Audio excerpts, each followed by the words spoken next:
जय माता दी दोस्तों गुप्त नवरात्रों की शुरुआत 6 जुलाई से हो चुकी है और वहीं नवरात्रि का समापन 15 जुलाई को होगा।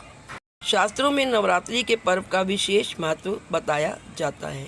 आषाढ़ गुप्त नवरात्रि में माँ दुर्गा की 10 महाविद्याओं की आराधना की जाती है। इसमें साधक कई सिद्धियां भी प्राप्त करते हैं। वहीं अगर ज्योतिषियों की माने तो गुप्त नवरात्रि के खत्म होने से पहले घर में कुछ शुभ चीज़ें लाने से माँ दुर्गा के साथ माँ लक्ष्मी की कृपा भी प्राप्त होती है और देवियों का घर में वास होता है। आइए जानते हैं हमें गुप्त नवरात्रि में घर में क्या क्या वस्तुएं लानी चाहिए ताकि हमारे घर में महालक्ष्मी की कृपा बनी रहे। ज्योतिष शास्त्र के अनुसार गुप्त नवरात्रि के दौरान घर पर माँ लक्ष्मी की तस्वीर लानी चाहिए। घर में अगर हम माँ लक्ष्मी की तस्वीर लाएंगे दोस्तों, वह धन की देवी है और वह उनकी अगर तस्वीर हम इन नवरात्रों में लाएंगे तो उनकी विशेष कृपा हमारे पर प्राप्त होती है।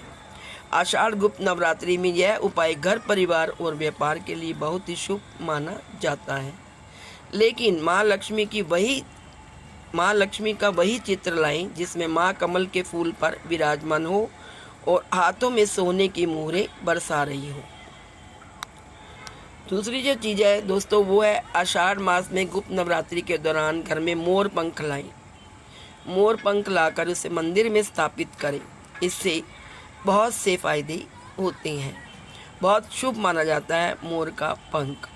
मोर पंख को भगवान कृष्ण का अंश माना जाता है। माँ लक्ष्मी की एक सवारी में से मोर भी होता है। नवरात्रि में मोर पंख लाने से माँ लक्ष्मी का वास होता है।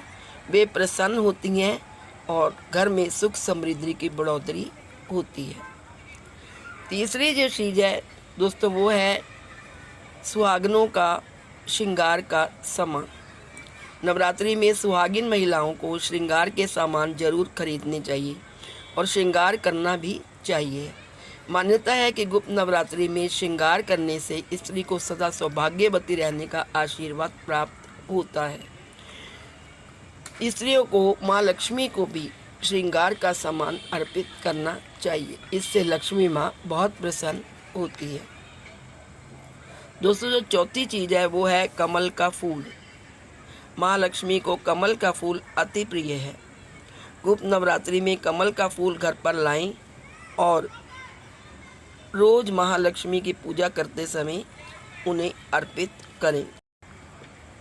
यदि आपको कमल का फूल ना मिले तो आप कमल के फूल की तस्वीर भी ला सकते हैं। नंबर 5वें पे है दोस्तों चांदी का सिक्का। बहुत से लोग अपने घर में चांदी का सिक्का रखते हैं। यदि आपके पास नहीं है चांदी सिक्का तो गुप्त नवरात्रों में ले आइए। गुप्त नवरात्रि में चांदी का सिक्का घर में लाना बहुत शुभ माना गया है।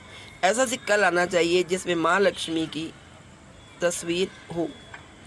इस उपाय को करने से हमेशा महालक्ष्मी की कृपा बनी रहती है। घर में धन धान्य की बरसात होती है और घर पर बरकत बनी रहती है और माँ लक्ष्मी बहुत प्रसन्न होती है।